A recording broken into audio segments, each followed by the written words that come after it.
জীবনটাকে আমরা যতটা সহজ ভাবি, একবার ভেবে দেখো তো, সত্যিই কি জীবন অতটা সহজ? সত্যিই যদি জীবন সহজ হতো, তাহলে আমাদের জীবনে এত দুঃখ, এত দুর্দশা, এত হতাশা কখনো আসতো? কখনো সখনো আমাদের এই ভালো লাগার সংসার জীবনটাই কিন্তু আমাদের কাছে একদম জেলবন্দি জীবনের মতো হয়ে যায়।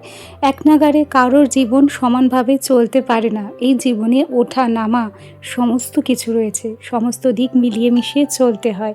তবে কিছু সময় জানো তো, সংসারে কিছু মানুষদের এমন এমন ব্যবহার থাকে, যেই ব্যবহারগুলো কখনো আশাই করা যায় না। আসলে আমরা মেয়েরা ভুলে যাই এটা শ্বশুর বাড়ি, এটা বাবার বাড়ি নয়।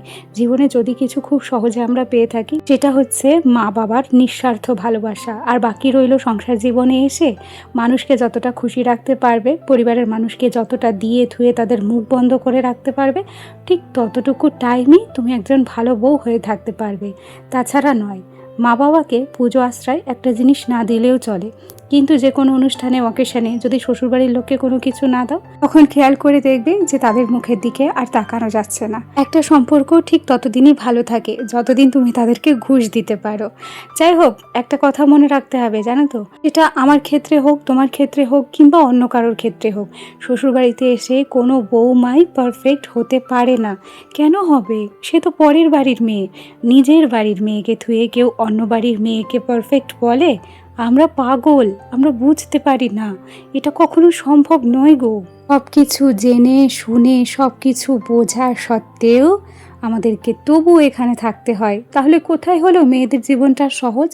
কোথায় থাকে মেয়েরা ভালো? থাকে না গো। দিন শেষে প্রত্যেকটা মেয়েদের মনে কিছু না কিছু কষ্ট থাকে, যেটা সবাই হয়তো বুঝিয়ে বলতে পারে না। যাই হোক, অনেক গল্প, অনেক কথা হবে তোমাদের সঙ্গে। তার আগে চলো তো নিজের পরিচয়টা দিয়ে নিই। নমস্কার, কেমন আছো সবাই? আশা করছি সবাই ভালো আছো, আর আমরাও বেশ ভালো আছি। আমি রিমি। আজকে আমার আরও একটি নতুন ব্লগে তোমাদের সবাইকে অনেক অনেক স্বাগত জানাই। আজ প্রায় 3 দিন পর আমি তোমাদের কাছে এলাম। সত্যি কথা বলি, মনের দিক থেকে তো একদম আমি ভালো নেই, আর সেই সাথে সারা দিনে এত কাজের চাপ, ছেলেকে নিয়ে এত ব্যস্ততা, ভিডিও এডিটিং করার সময় আমি পাই না। ছাড়বো করে তো চ্যানেলটাকেও ছাড়তে পারি না। একটা চ্যানেল যখন মনিটাইজেশন হয়ে যায়, তখন তাকে ছাড়াটাও অতটা সম্ভব হয় না, জানো তো। আর একটা চ্যানেলের মায়ায় আমরা পড়ে যাই। কোন মায়ায় পড়ি বলো তো?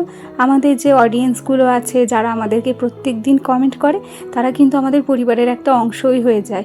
তোমাদের সঙ্গে আমার সামনাসামনি দেখা হয় না ঠিকই, তবে বিশ্বাস করো, কমেন্টের মাধ্যমে আমরা একে অপরের পরিচিত হয়ে গেছি। তাই তোমাদের কাছে না আসলে কি আমার ভালো লাগে? আর সর্বোপরি যত যাই হোক, যতই কাজের চাপ থাক, যাই থাক না কেন, এখন বুঝতে পারি যে নিজের ভালো লাগাটা এবং খারাপ লাগাটাকেও গুরুত্ব দিতে হয়। আর এটা হচ্ছে আমার একটা ভালো লাগার কাজ। তাই যতই কষ্ট হোক, আমি পারি আর না পারি, তবু এখানে অ্যাক্টিভ থাকার চেষ্টা করব। যাই হোক, এখন আসি কিছু ব্লগের বিষয়বস্তুতে।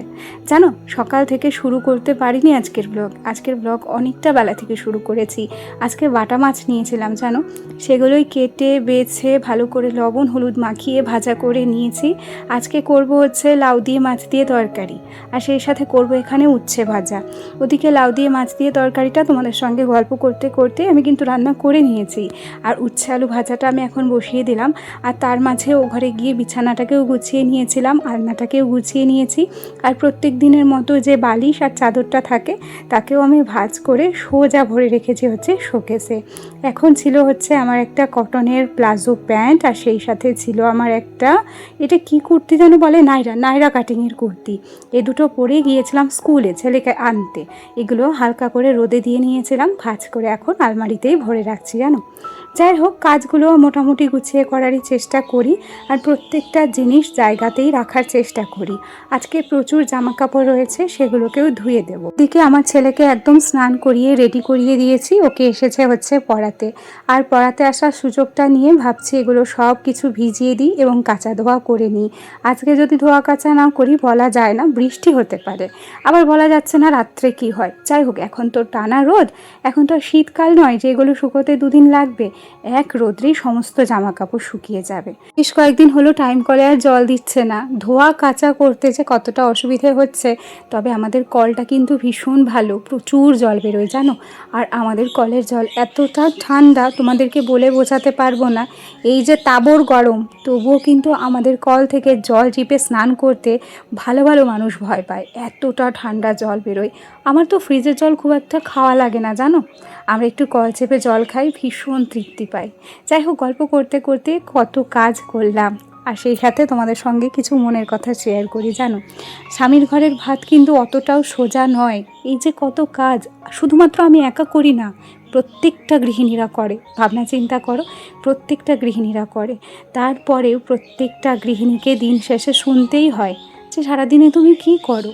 এই কথাটা যে কতটা দুঃখ দেয় তা শুধুমাত্র আমরা মেয়েরাই বুঝি, তাই না? আর কেউ বোঝে এই দুঃখ কষ্ট? আর তার উপরে রইল হচ্ছে খোটা। হ্যাঁ, তুমি স্বামীর ভাত খাও, তোমাকে তোমার স্বামী কখনো খোটা দেবে না। কিন্তু খেয়াল করে দেখবে, পরিবারের আর কয়েকটা মানুষ, বিশেষ করে মেয়ে মানুষরা আরেকজন মেয়ে মানুষকে খোটা দিতেই ব্যস্ত থাকে। জানি না যে স্বামীর ভাত স্ত্রী খাবে, স্বামীর টাকায় সে কিছু না কিছু শখ পূরণ করবে, তাতে অন্য মানুষের কেন এত খারাপ লাগে? কেন একটা মানুষকে তারা আঘাত দিয়ে কথা বলে? জানো, সম্মান দিলে সম্মান পাওয়া যায়। আর সেই সাথে কিছু মানুষের এটাও মনে রাখা উচিত, বয়সের সাথে সাথে রক্তের জোর কমে, আর ঠিক তখনই নিজেকে বৌমার হাতে সমর্পিত করতে হয়। সুতরাং সময় থাকতেই বৌমাকে যত্ন করা, তাকে ভালোবাসা উচিত। কারণ সময় থাকতে যদি বৌমাকে কেউ ভালোবাসে, তবে পরবর্তীতে গিয়ে বৌমার কাছ থেকে সে দ্বিগুণ ভালোবাসা ফেরত পায়। এই জিনিসটাই অনেকে বোঝে না, জানো তো। যাকে গল্প করতে করতে জামা কাপড়গুলো মেলে দিয়েছিলাম, এখন হচ্ছে সন্ধেবেলা। বলেছিলাম না যে বৃষ্টি হতে পারে, তবে বৃষ্টিটা যে হবে সেটা ভাবিনি। হালকা করে মেঘ এলো, তারপর থেকেই শুরু হলো হচ্ছে বৃষ্টি, ঝড়। আর ঝড়ে আমাদের অর্ধেক আম পড়ে গেছে।